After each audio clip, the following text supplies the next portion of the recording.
A new book is shedding light on the moment when then-Senator Kamala Harris attacked Joe Biden for his record on busing during the Democratic debates.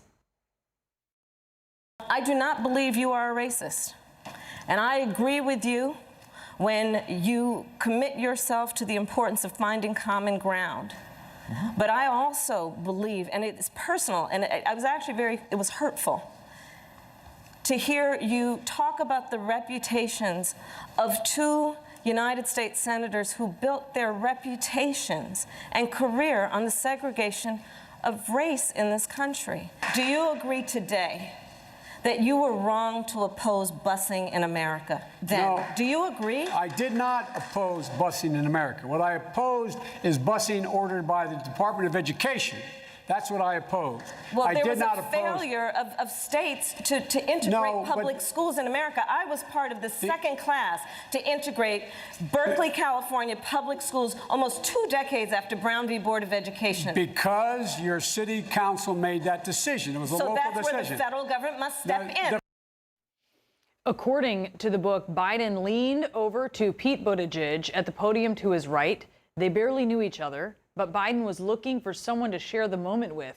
Well, he said, that was some effing BS. And Jill Biden, the future First Lady, following suit by telling a group of supporters a week later, quote, with what he cares about, what he fights for, what he's committed to, you get up there and call him a racist without basis? Go F yourself. Joining us now, Edward Isaac Dovere, who is a staff writer for The Atlantic and the author of this book. It's new and it's titled Battle for the Soul Inside the Democrats' Campaigns to Defeat Trump. That is coming out next Tuesday. I mean, not surprisingly here, Isaac, Jill Biden took this personally. Yeah, and thanks for having me, Brianna. This was obviously probably the biggest moment of the primary campaign. It was something that Jill Biden and Joe Biden took very personally. They were very angry about it, and that comes across obviously in the language that I report them having in the book. But it was throughout, and it lasted for a long time. It lasted through when they were deciding what the running mate process was going to look like. It left a mark, and they have gotten over it since. Obviously, they've been elected. They're serving together and working together well. But at that moment, it was incredibly, incredibly rough. This book has a ton of headlines in it. And you know, yes, what you just reported there, I think maybe the splashiest because of all the potty mouths involved there. But to me, some of the most deeply interesting stuff that I hadn't read before was about former President Obama. Lots of new stuff there, including how he went from trying to project cool about Trump's election to kind of disbelief pretty quickly, Isaac. Yeah, and by the way, if you're interested in curses, there are a lot of people cursing in the book in lots of ways. There are a lot of passionate moments during the Trump years among Democrats, but including from President Obama himself. What I think you see in the way that President Obama reacted to President Trump's election and then his presidency is a process that was going on for Democrats overall, of at first thinking, okay, well, maybe this will be okay, we won't have so much to object to very quickly changing and getting more and more worried about it. You see, for example, in the book, there's a quote from Ben Rhodes, one of Obama's closest advisors, who says that Trump's election made Obama feel like there was more racism in the country than he had actually realized, and that he had to deal with it more. Rhodes said to me that Obama had been like Jackie Robinson, knowing that people were heckling him, but ignoring it. And he then, once he saw what Trump was like, even during the transition, had gotten much darker about it and was no longer able to ignore it in that same way. It's almost like it's like a moment of personal crisis. I think that's part of what makes it so interesting in the wake of Trump's election. One of the things that you report in this book is that President Obama initially wanted retired Admiral Bill McRaven to run for the presidency. Is that right? Well, like Democrats were from very early out in the Trump presidency thinking, who's going to run in 2020? Who's going to run against him? And there's a moment where Obama is with a couple of aides on a small plane, private plane, and it's in December of 2017. And they're sort of playing a game, like a lot of people were. Okay, who do you think it could be? And Obama says, okay, who do you want it to be in your head? Who do you want it to be in your heart? And who do you think could win? And his choice for his head is Bill McRaven, the commander of the Navy SEAL raid that killed bin Laden. His choices in his heart is Joe Biden, and then says who can win. he doesn't know. Obviously, McRaven didn't run, but there were a lot of people who were thinking maybe he would be an interesting candidate. He, for health reasons, pulled back from even some of the work that he was doing. But Biden was always in Obama's heart and somebody that he loved, but he was skeptical throughout how Biden would do as a candidate. Look, I was genuinely surprised in your reporting. It's always great when you can read these books and be surprised by things you just didn't know. I did not know how politically active Barack Obama was behind the scenes during the Trump presidency and how many different things he was sort of involved in. So you write that after Trump fired Jeff Sessions as Attorney General, Obama reached out to George W. Bush about putting out a statement in support of the Mueller investigation, or at least their teams talked to me. What exactly went on here?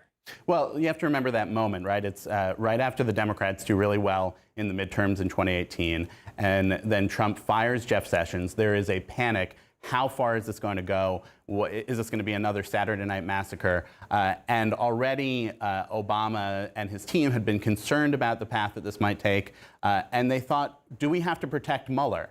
And an idea started to be talked about among some of Obama's advisors to maybe say, okay, get a letter together, or a statement together with George Bush, say, here's a Republican president, here's a Democratic president. We both had hired this guy to be FBI director. Obama had extended his term. He started under Bush, had been hired under Bush. And to put a statement like that together, it never got to the level of Obama calling Bush actually for it, but there was some testing of the waters among the Obama folks with Bush folks to see if they'd be interested. There was not interest. Bush has been very clear that he doesn't want to be involved in politics or anything else, and that was the sense that he gave them then. You also report, and of course, look, a lot of Democrats attribute Biden's primary win in South Carolina to the fact that he was endorsed by Congressman Jim Clyburn, right? Such a key endorsement there. But you write that he nearly didn't get it. I want to read part of this. Clyburn was ready, but then came the 4th and 5th place finishes, and word came back to the PAC from one of the people working with Clyburn. He's not going to try to rehab a corpse. Yeah.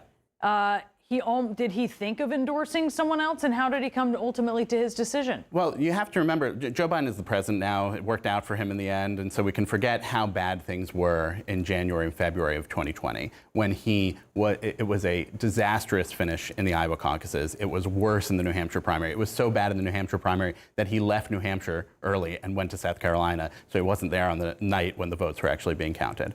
Jim Clyburn was looking at this. He likes Biden. He's always liked Biden personally. He thought that Biden was the best choice to beat Trump and had the best chance of doing it. But he looked at those results and he thought, I can't, even though I want to endorse him, I can't put my weight behind him if he's not going to be there himself. It was Biden's finish in the Nevada caucuses where he came in second, far back from Bernie Sanders, but still a strong enough finish that convinced Clyburn there's a way back here that made Clyburn come out forcefully for Biden. There was some interest in looking at other options because Clyburn was pretty clear that he did not think that... Like who? Well, it's in the book. There was Read the some book, feeling. find out. There was one particular meeting that happened in there, but what you see with Clyburn is a very deliberate move to be important and to have a role here, which he definitely did.